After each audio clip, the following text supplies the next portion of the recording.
Good morning, Ultimate Hustlers. Today we're talking Bipolar is My Name.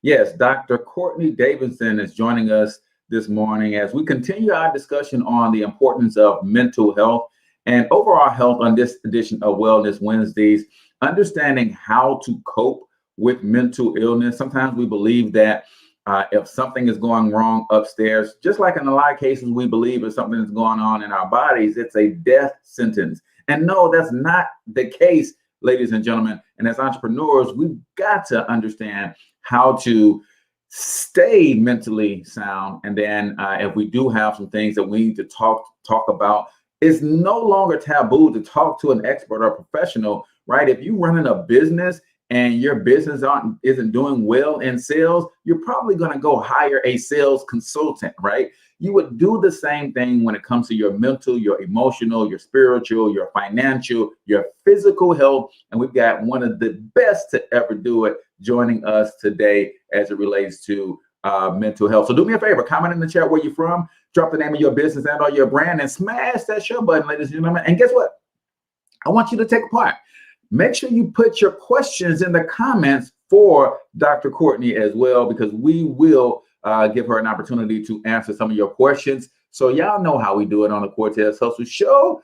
Let's kick it.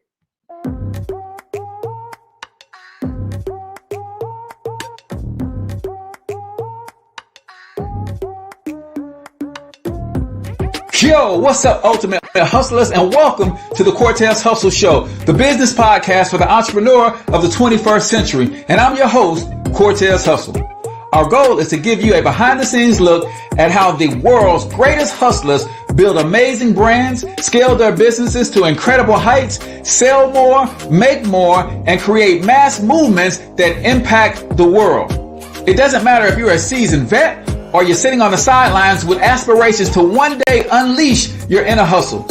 This show will provide the insights into how pure grit, determination, and hard work has morphed into some of the most iconic brands and personalities and how they are moving the culture forward.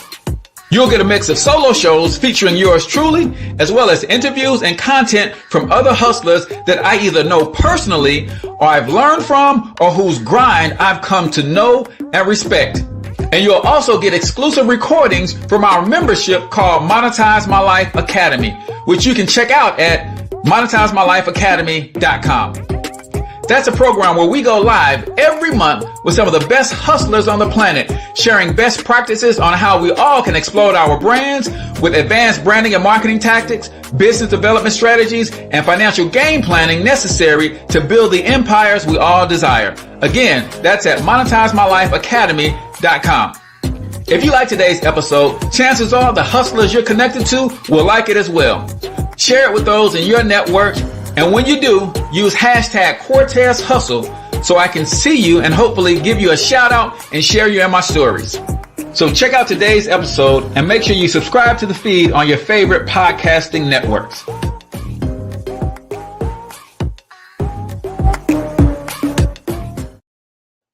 All right, Ultimate Hustlers, digital empire builders, welcome to the Cortez Hustle Show. I am, of course, your host, Cortez Hustle, coming to you live and direct from the Monetize My Life Academy studios here in St. Louis, Missouri. Ladies and gentlemen, do not forget, I still have a few copies of Monetize My Life, 4 incredibly simple ways to turn your gifts, talents, and passions into profit with little to no startup cost. And I want you to have a copy for free. All you got to do is go to monetizemylifeacademy.com/free book.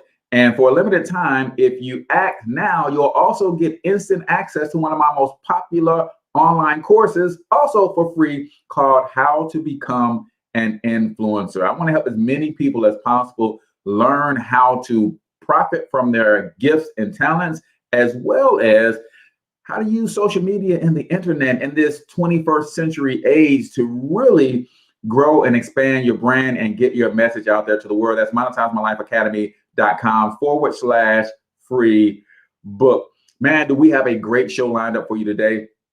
Dr. Kourtney Davidson is coming on to talk about bipolar disorder, what it is, but from a very unique perspective, right? And I'll clue you guys in on that in a minute. I want to talk about understanding how to cope with mental illness. Guys, it's not a death sentence. I believe sometimes that's why some of us will not even want to go to see a mental health professional, because, we're afraid that it's the end all be all. It is not. A couple quick announcements before we get into the show and bring on Dr. Kelly.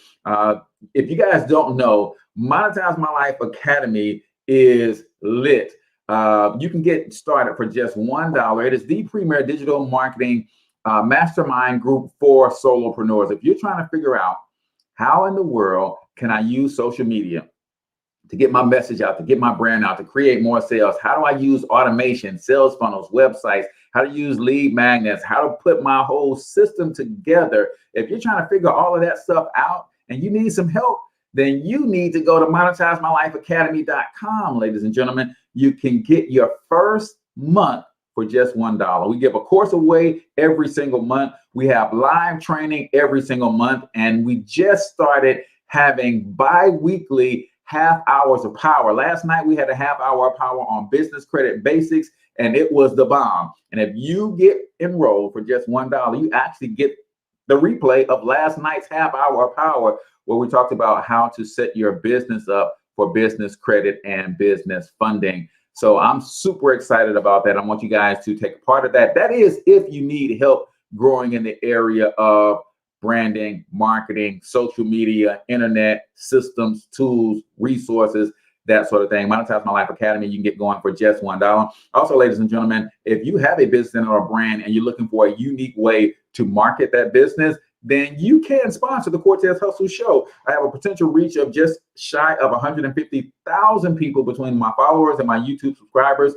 And yeah, I'll get your message out there. So all you got to do is comment keyword sponsorship, and I'll talk to you about some of the options that we have available for you to get your brand out in front of our audience. So without further ado, man, I want to introduce our guest for today. She has an extensive bio, so I won't be able to read the entire thing. However, Dr. Kourtney Davidson completed her master's degree in adult education from Southern Wesleyan University and a doctoral degree in psychology, cognitive behavior from Clemson University. Kortney has worked as a psychologist in various sectors, 7 years of counseling experience across various treatment settings. So without further ado, I'm going to introduce to some and present to other our Wellness Wednesday resident expert for the day, Dr. Kourtney Davidson. Dr. Kourtney, how are you this morning? Uh-oh. Hey, I'm well. I'm well. It's excited to be here. Thank you so much for having me. Awesome. Super excited that you are here. Looks like you kind of chopped up on us a little bit, but nevertheless, I am ecstatic. Mental health is something that I dealt with and battled early on in my young adulthood, and I believe it's one of those things that we've got to do all that we can to bring the awareness around healing in this space. But before we get into your story and how you got started and who you are and all that kind of stuff, we like to start the show with the quote of the day. And this is where I just read a quote that I found that was inspirational to me. You can give us your favorite quote of the day, or you can comment on this one for the day. But today's quote of the day is, health is like money. We never have a true idea of its value until we lose it. That's from Josh Billings. Health is like money. We never have a true idea of its value until we lose it. All right, you're the guest, Dr. Kourtney. So do you want to, do you have your favorite quote, or do you want to chime in on that one? I'll definitely chime in on that one. That's exactly right, and how I feel. You never know until you lose it. That's why it's so important to chime in on life and let life happen. We all know that life is going to happen. So it's important for us to treat it as though it's as valuable as money. We can't, it's just too valuable not to. Life is just too vital. Yeah, I agree. I have back issues from time to time, and I was working out a month and a half ago and strained my back. And Wow. you never realize all the little things that you could do that you take for granted until you can't do them anymore. I That's was like, right. just getting out of the bed, getting into the car, all of Yes, those little things became extremely compromised when I hurt my back. And the that's same right. thing is true for your mental health as well. You got to take care of yourself, ladies and gentlemen. Take a proactive approach instead of a reactive approach when it That's comes to your right. health, because the last thing you want to do is lose your health and then realize that, man, I didn't do anything that I wanted to do or I said I was going to do, or I thought I had time to do That's right. later in life. No, that's not how it works. So that is the quote of the day right here on the Cortez Hustle Show. The Dr. Kourtney Davidson version, brought to you by Bipolar Is My Name. That is Dr. Kourtney's blog. Make sure you guys jot that down and go check that out. Dr. Kourtney's blog, Bipolar Is My Name. I'll throw that in the show notes and the comments as well. So now that we got that out the way, Dr. Kourtney, tell everybody who the heck is Dr. Kourtney Davidson. Well, you know what? I'm just a small town girl living in a small town world. No, it's really a blessing. I am a celebrity clinical psychologist that has recently had the opportunity to bring my platform back here and talk about the wellness and how important it is, especially if you're an entrepreneur trying to maintain, a well business and trying to keep things together, of how important it is, because a lot of times that, we're in survival mode, trying to meet deadlines and trying to do this. And a lot of times we forget about ourselves. Well, it's important to, we can't help other people win if we're not winning within ourselves. So I love it. I love it. I love it. So let's talk to real quick. Has psychology always been something that you wanted to do? Were you that little girl that says, hey, I'm going to have people laid out on my couch and I'm going to be helping them with their problems? Or did that evolve later in life for you? Great question. It evolved later in life. Never knew that psychology would be my field of study. I always wanted to be in adult education where I was able to give back in the classroom and teach. And I just knew that that was my calling, which, at that particular time it was. As I was gaining that knowledge and that degree, I was diagnosed at the age of 26 years old with bipolar, just kind of having some of the qualms and depression and the, just, it was just a lot. And so I couldn't figure out what was going on with me. So after a plethora of testing and going to the doctor, this is all during school, I realized that, I needed to seek further help. And so I kind of used clinical psychology as a way of escape. I decided to go back to school for that. And it's funny how it all came about. I decided to use that to learn a lot more about myself. As I learned a lot more about myself, I realized, okay, it's a blessing with being the patient and the doctor. I'm able to, help others just by, some of the things that I've been through, some of my battles and some of my struggles. So that's how it came about. No, it was not a childhood dream, but it was just kind of fitting for that particular area. And I just fell into that by using my own testimony. Gotcha.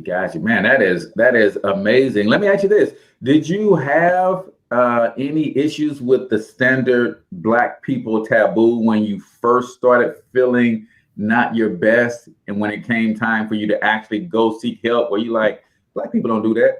I'm going to go talk to my pastor. I'm going to go talk to my best friend. Did you have any of those issues crop up before you made the decision to actually go seek professional help? Absolutely.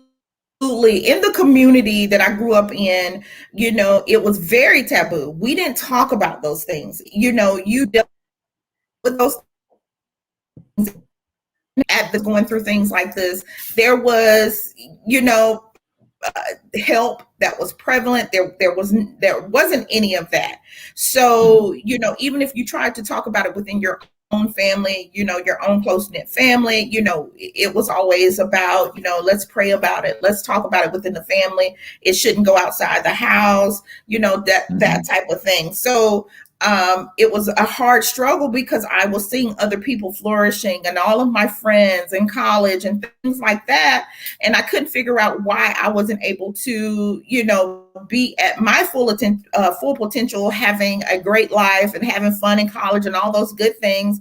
But I couldn't talk about it. It was not okay to talk about in my eyes at that particular time. Yeah. Yeah. And that's something that we have to really break in our community, that Yes. mental health is something that is something to be poo-pooed. It's something to be like, you can't go talk to a doctor because that's just not what we do.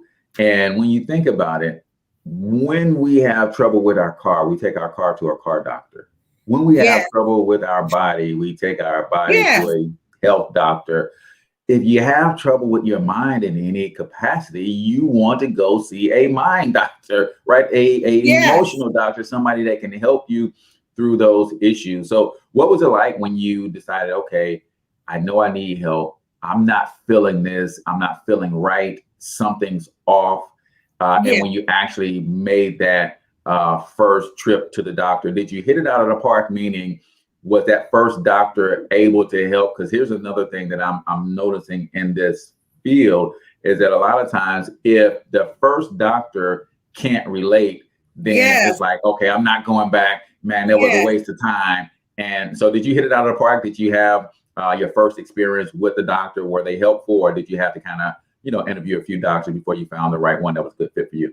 Great question. And actually, that is, you hit it on the nail. A lot of times when we're seeking the doctor or, our counselor or therapist for the first time, we expect them to know us right off. We expect to be comfortable. We expect to go in with high expectations. I'm going to be fixed in one session and be done. What happened with me is that when you go into it with unrealistic expectations, you get disappointed. So I went in for my first visit and I was talking to the psychologist, and it was a bummer, completely bummer.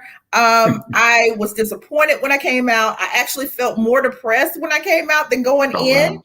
And so I had to realize that I said, why in the world? She was supposed to fix me in an hour and a half. I was supposed to be okay.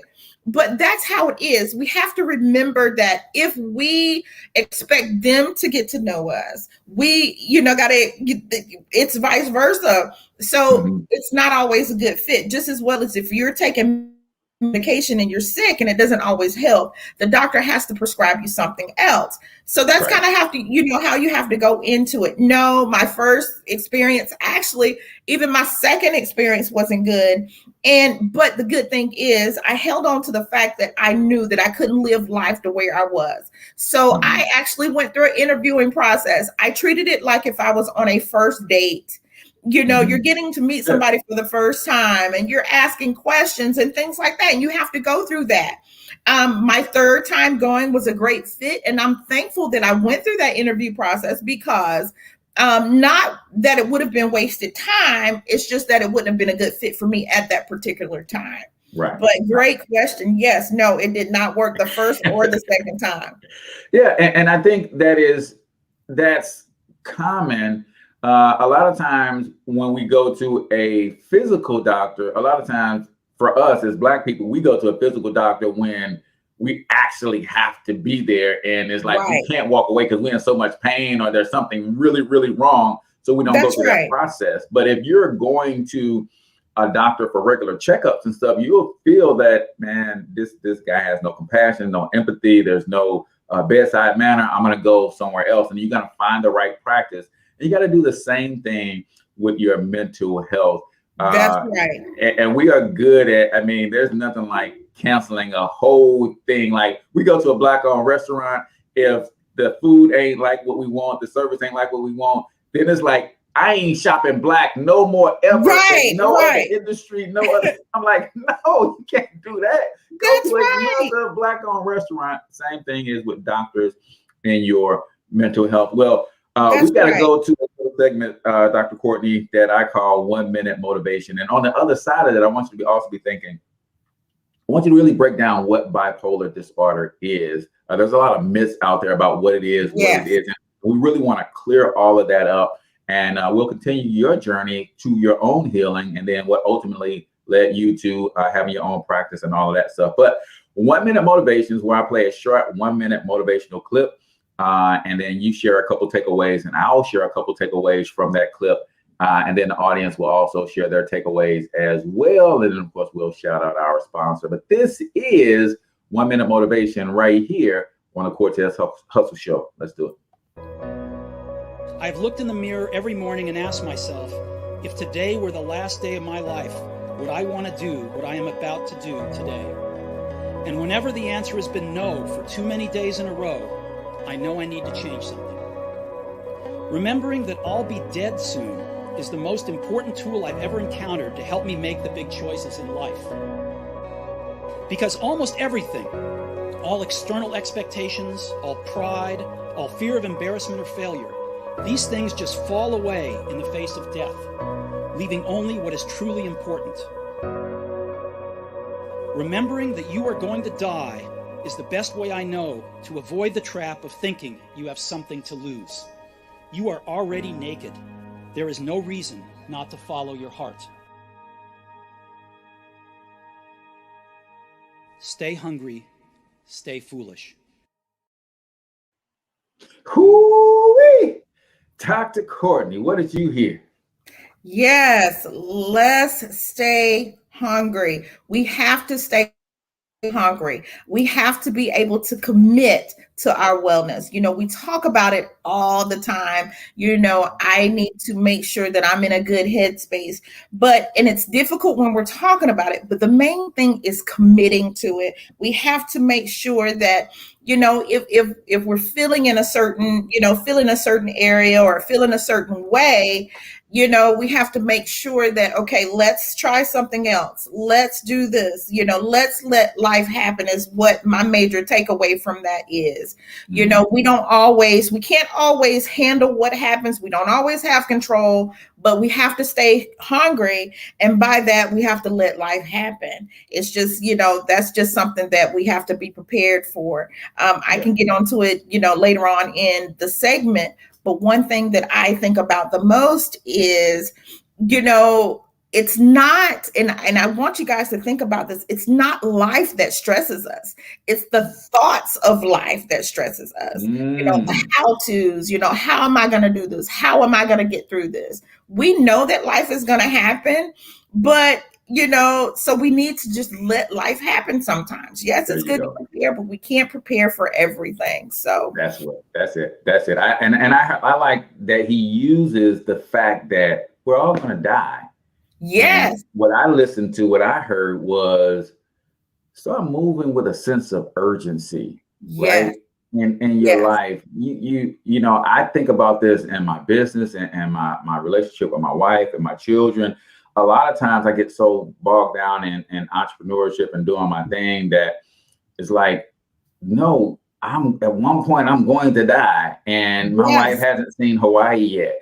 Let's start moving with a sense of urgency, people. Make the decisions, right? Stop delaying doing the things that you want to do. Go after the things that you want to go after.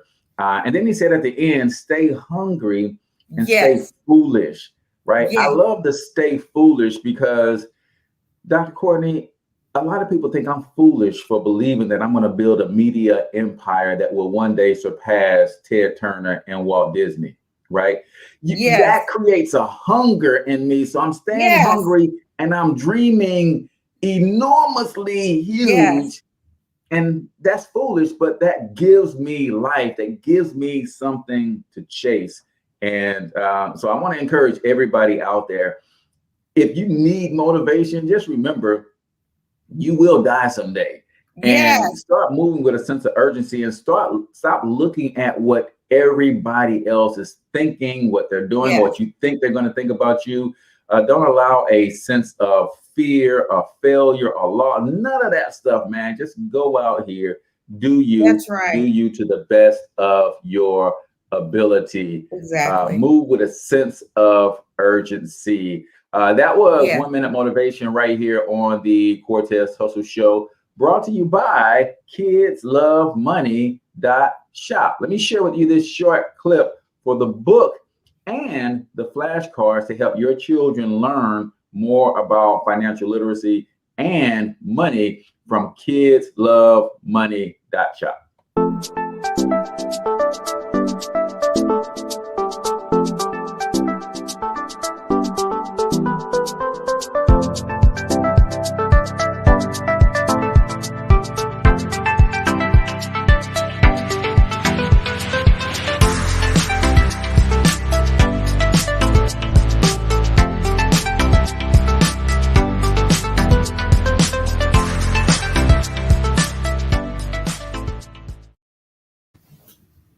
All right, ladies and gentlemen, we are listening to and learning from Dr. Kourtney Davidson.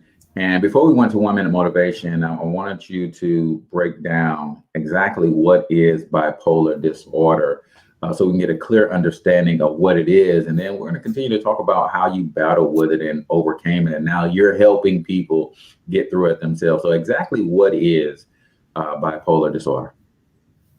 Bipolar disorder is a disorder that consists of what we call hypo and hypermanic episodes. Mhm. When we talk about hyper episodes, that means excitement. So Okay. you can go through these periods of exceptional energy. Now, we're not talking about, just being energized from day to day. You've taken your vitamins and all of this stuff. We're talking about exceptional energy where Mhm. you have racing thoughts. You can't sit still. You can't focus. You have restlessness. You Mhm. have a feeling of euphoria. It also consists of risky behaviors, credit card spending. Mhm. Sometimes you have to talk about that uncomfortable conversation, promiscuity, things like Mhm. that, being overly adventurous. One day Right. you're fine, you're settled, everything is good. Then the next day you want to do something, that really does not make sense. That's Mhm. what hypermanic episodes are. Then you have these hypomanic episodes where you're depressed. It could last from 2 weeks to 2 months. You can't move. Mhm. You can't talk. Nothing that you say, makes sense. It's just like a spiraling circle. You don't know where you are from time to time. You're dizzy. So it's like extreme. And I know a lot of us, there's a lot of misconceptions about bipolar. The Mhm. one thing that I want to harp on is that we use the term bipolar so freely.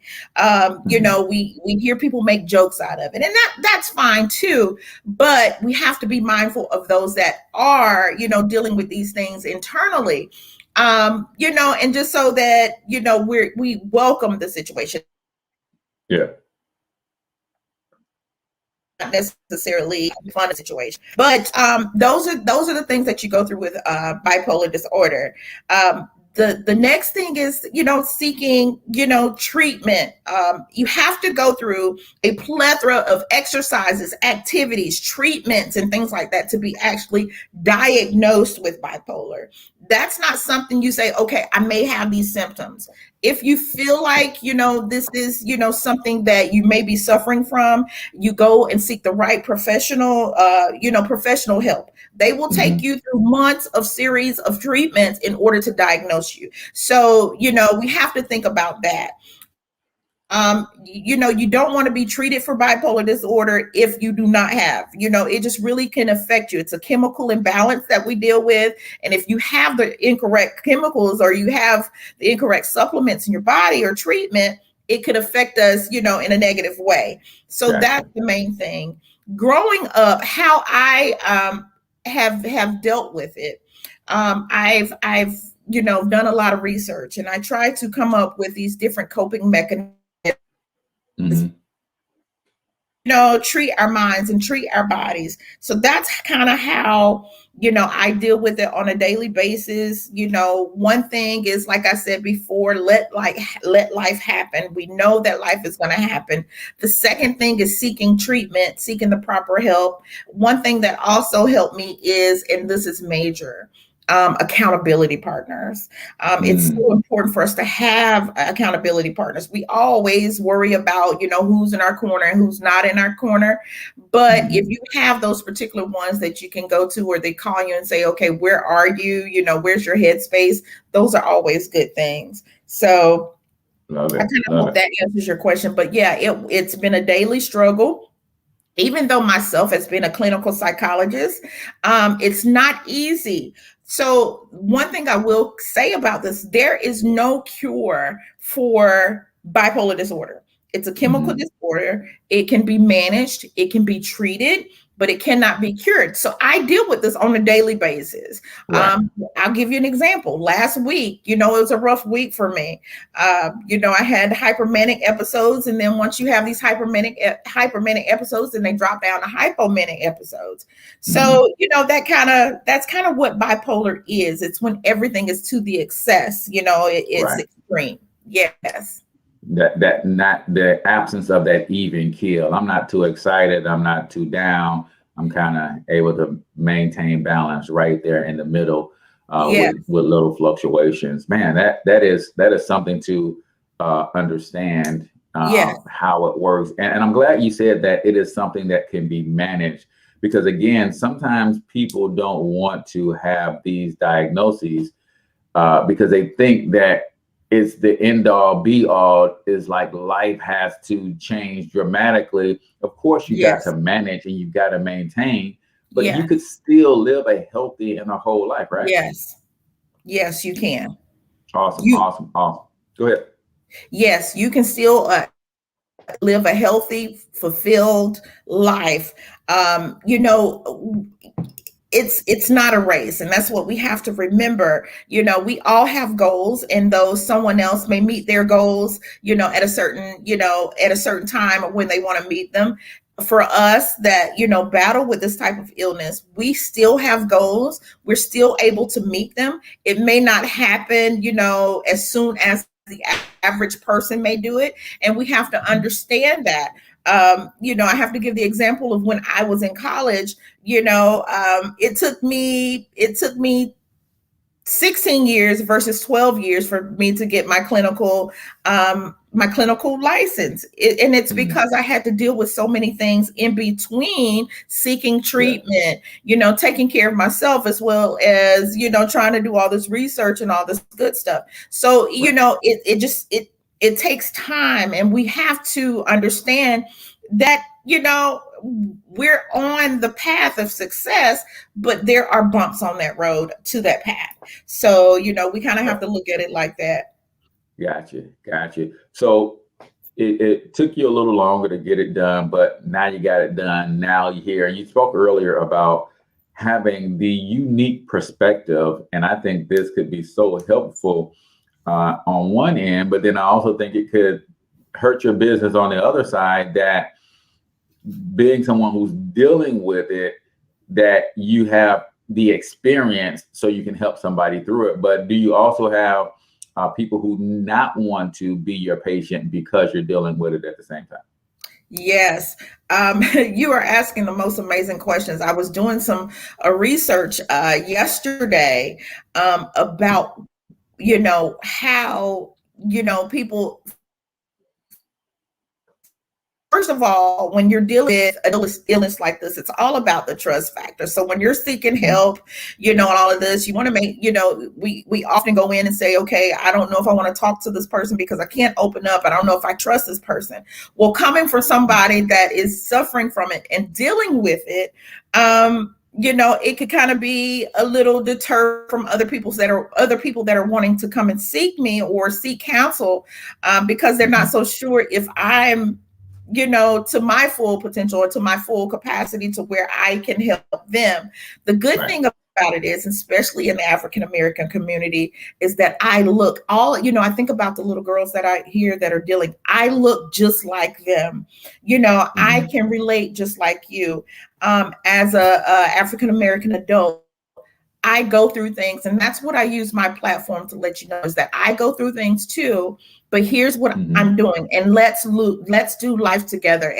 And I harp on that, I seriously do. Let's do life together. So I have to develop, just as well as I, develop rapport, trust with you, just give me the opportunity, to show you, what I battle and how I get through this. Yeah, and I think for me, I would be the type of person that says, yeah, I would rather want somebody who's going through it or been through it to Yes, help treat me versus someone who has not, because you that's right. literally know, what triggers episodes and stuff, not from a study and a research standpoint, like, no, when I am in this environment, it tends to trigger me. So I have to be careful about that. And you can share from a real life experience with your patients how to deal with that. The other thing that I wanted to talk about, though, is we know that there is bipolar depression, but then there's also depression not associated with bipolar. And a lot of people will not seek help when they are feeling, they think it's just being sad, right? But can you talk about clinical depression as well? How is that looked at, and what are some of the signs and symptoms? Yes. So one of the misconceptions about depression is that when we think about it, is that we're sad,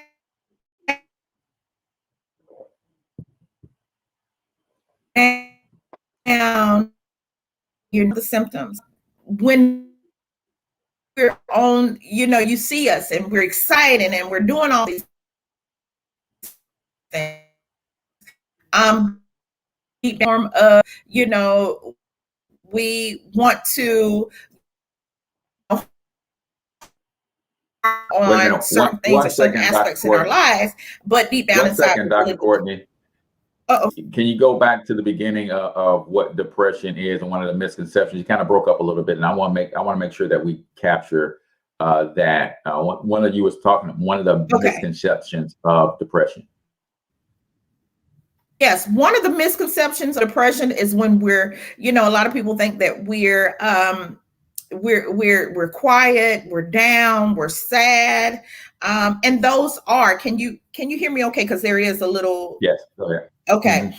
But yeah, so that's one of the misconceptions, is that every time that we're depressed, we're in solitude and we close ourselves away. Well, yes, that is a form of depression, but then you also have these functional walks of life where you have to work and you have to deal with this, and you're going on a job every day, or you're going to school every day, and we're hiding these things. We're hiding these things from our family. So yes.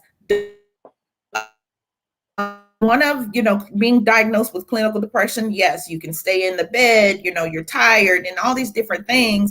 But then you also have to think about the functional diagnosis of it too. Mm-hmm. So yes, there is treatment for it. You have to seek treatment, get professional help. But there are doctors that are out here to help you with this, determine what type of depression that you have. If you're clinically diagnosed, if you have what they call bypass depression, which is triggered by certain events, something, like abuse or some of your past, we have professionals that are out here. They take you through a plethora of testing, a plethora of series of different things that go on with your life, and they're able to get down to the bottom of it. So, there's still forms of depression. It's just, it's up to us to go seek the counsel so we can, get identified with the correct, the correct diagnosis. Yeah, and I think that is one of the most dangerous things about depression, is that because we've created this taboo environment around mental health, that people are living years with depression and no treatment, because they're afraid that if they get diagnosed, it's going to cause problems. People are going to look at them different. I had my battles with mental illness. I was abused as a child, went through severe neglect. And what that did, it caused me, because of the neglect, to suppress it for 15 years. And when it finally came to the surface, You know, Doc, when you're in church, I don't know about you, but I'm a Southern boy. I live in St. Louis, but I was born in Tupelo, Mississippi, so I know Yeah. all about the Bible Belt. And when you go to a good Southern church, they always have a testimony section, Yes. and people get up and share their testimony. And one of the things that they say after they give honor to God and reverence to the pastor, they always say, "I want to thank God for waking me up clothed in my right mind." Yes. Most people, Doc, don't know what it's like to wake up not in their right mind. Though. Yeah. And I do. I've had that experience, right?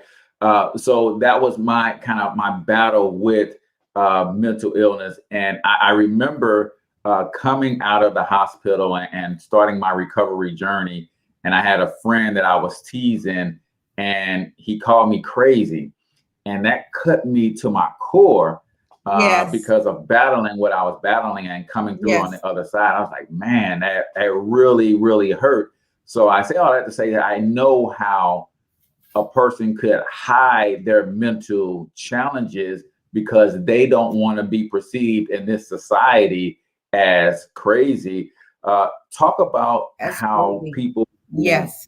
have loved ones dealing with depression and mental health issues can be more sensitive and more empathetic, and how if you're not, you could trigger that person to go into some of these episodes if you're not kind with your words and things Yes. of that nature. That's right. Like you said, just being mindful of what we say. I always try to think of it like this. If this was your last time talking to a particular person, just think about what you've said, the last thing that you said. So we have to, really think about it. The word crazy, yes, we use that all the time. But also with us that are dealing with it, we have to understand that people don't necessarily understand, or they don't know what we go through, dealing with this. So we have to be understanding of them. And then for I call them our support, our rescue angels, that are supporting our loved ones. Just the main thing is to listen. Make sure you have your ear to the ground, because a lot of times we don't recognize, suffering with depression and bipolar, we don't understand. And sometimes it comes out in the form of words or things that, we don't necessarily, realize that we're saying. But it's good to be able to listen. Think about those little conversations that you have, and think about those words that people use. And so when you're using those words, for our rescue angels, just be careful of what we say. Be careful of how we react to certain situations, because we feed off of that mentally, psychological. We're constantly watching, people's reaction and how they think about us and things like that. So we have to, kind of, be more mindful of what we say to our loved ones. Yeah. Yes. Love it. And let's dive into, are you in your practice, are you treating children as well?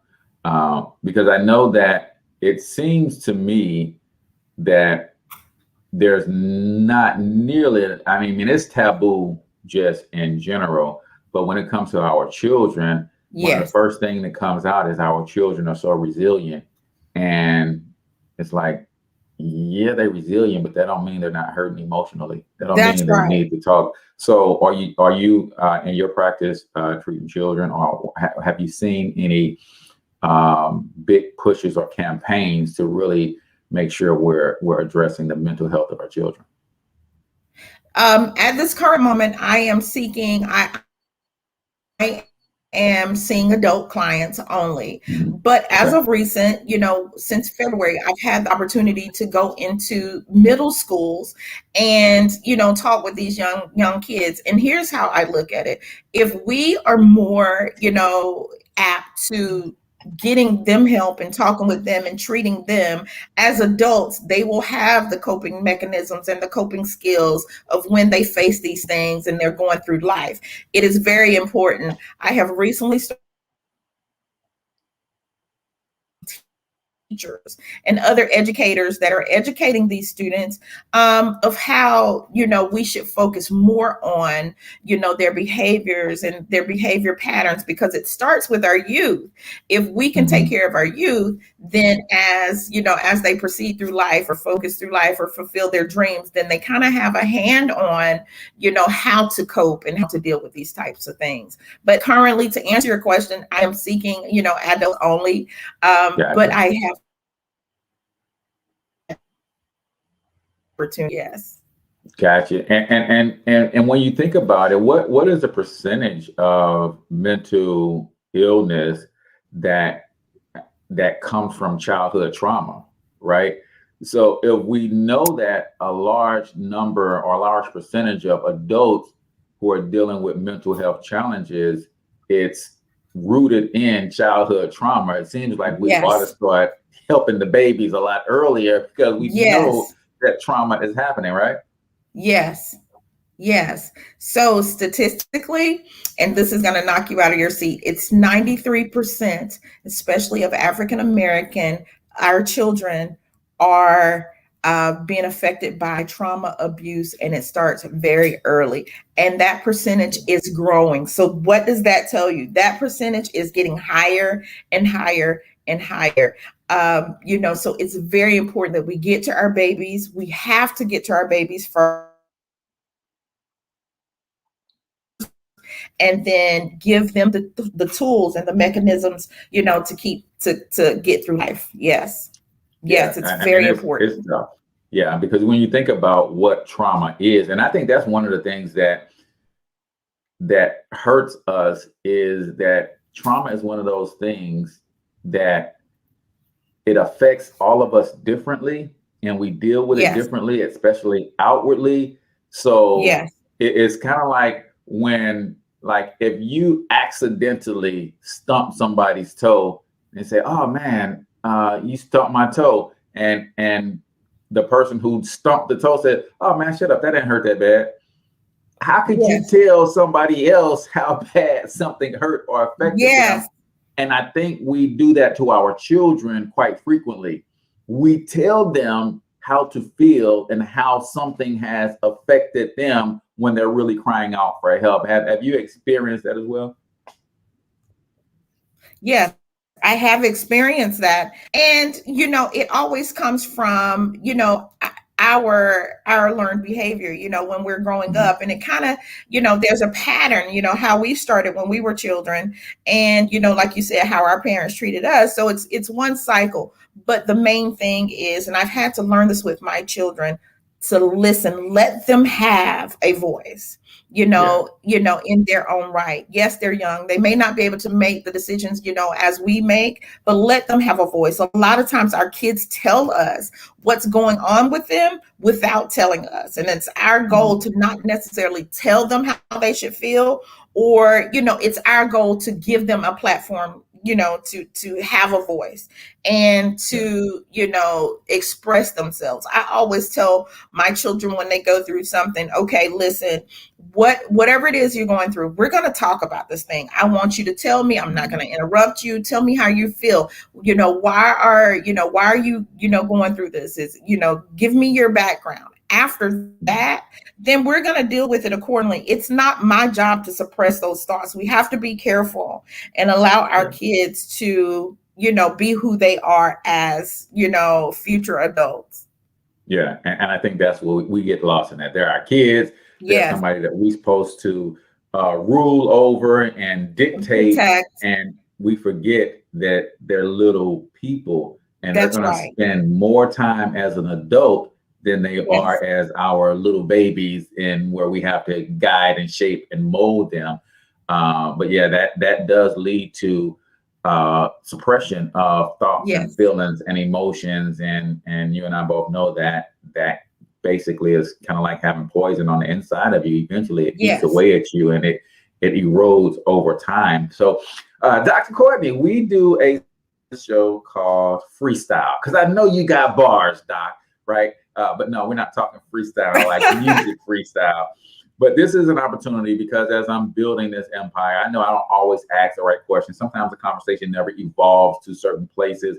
And I want to give you a moment to just speak from your heart what you want to cover. If it's something that we haven't talked about, or something that you feel that needs to be reiterated, I want to give you an opportunity to do that now with this segment of freestyle right here on the Cortez Hustle Show, the Dr. Kourtney Davidson version. So hit them with your bars, sis. Yes, really briefly, my goal is, and I use my platform to let people know and let people be aware that whatever it is that you're going through, whether it's mental illness or, anything like that, don't let it define you. You are who you are. God put you on this earth. God has created you to be who you are. It does not necessarily mean that it's going to go the way the playbook is or the way that society tells you that it's going to go. Do not let it define you. Make sure that make sure that you keep your goals. Make sure that you have goals and let them be realistic goals. We deal with so much as it is, not having these type of mental disorders. So, we kind of have to make sure that we're taking care of ourselves. And in the process, we can't let mental health define us. It's just too much of a burden. But what we can do is continue to move towards this path of success, this path of winning, this path of, just living on top the world and being our best selves. Don't let life tell you, or don't let society tell you who you're supposed to be, because there is no right or wrong answer. Just be who you are. Be great. Let life happen for you. I love it. I love it. Don't let it define you. It is something that you deal with, but it is not who you are. I love that. Yes. I love that. Real quick, Doc, the name of your company is Exhale Meditation Services. Yes. Let's talk real quickly the importance of meditation, and what would you recommend a beginner, someone who's never done, guided meditation like myself? What would you recommend is a good place to start, and how beneficial is meditation to one's holistic mental and physical health? Yes, meditation is so important. Once you seek treatment, you can ask your counselor or ask your therapist, what type of meditation would be good for you. There's so many different avenues of meditation. For the beginners, is try it. Like I said earlier, all medicines don't work the same as everybody else. Just get out there and try it. If it's something that you feel that's going to help you to find your inner peace, then by all means hone on that. It's so important. For someone that's beginning, I wouldn't necessarily say, go on your own line, kind of doing it on your own, maybe do some one-on-one. My practice, what I do is I have small groups. I also do one-on-one sessions, and I teach you how to meditate on your own and give you the tools, and things like that. So when you get home, you can apply these to your everyday life. It's not something that's extensive. It's just about getting your mind right and getting your mind motivated and getting your mind trained to filter these thoughts that we have. It's so important. Yes. Love it. Love it. Love it. Real quick, tell everybody how they can get in touch with you. What is the best way for them to connect with you if they need your services or anything like that? What is the best way for people to get in touch with you? Yes, the best way right now is, and what I'm excited about is my blog, bipolarismyname.com. And you don't have to have, or you don't have to be battling bipolar to reach out to me. You can go on that blog, you can go on that website, and send me a message. And we have a plethora of services that we provide, whether it's meditation, whether you're seeking help or seeking counsel of some sort. You can go on there, leave me a message. You can reach out to me. Again, the website is www.bipolarismyname.com. You can also send me an email at dr.k@bipolar.com. Also, our office number is 864-908-2021. And I'm excited to hear from you guys. Can't wait and looking forward to working with you all.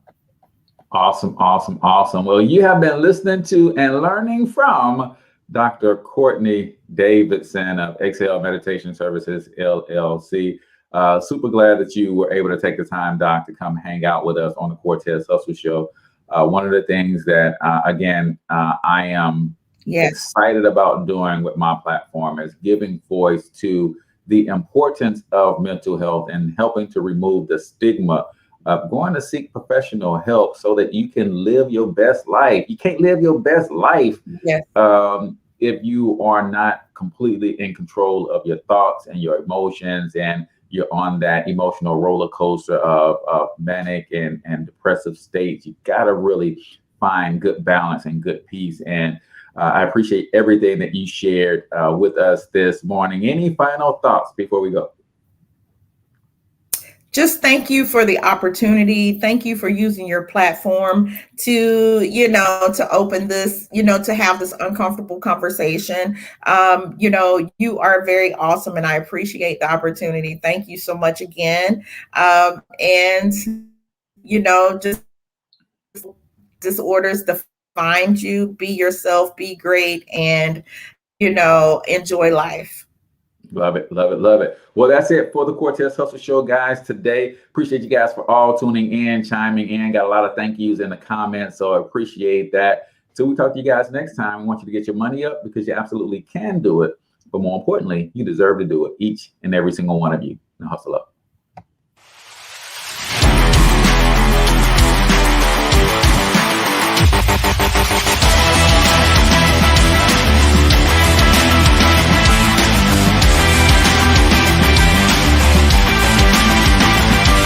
But you've got to overcome fear if you're going to win. You're tuned into the Cortez Hustle Show. Please like and subscribe.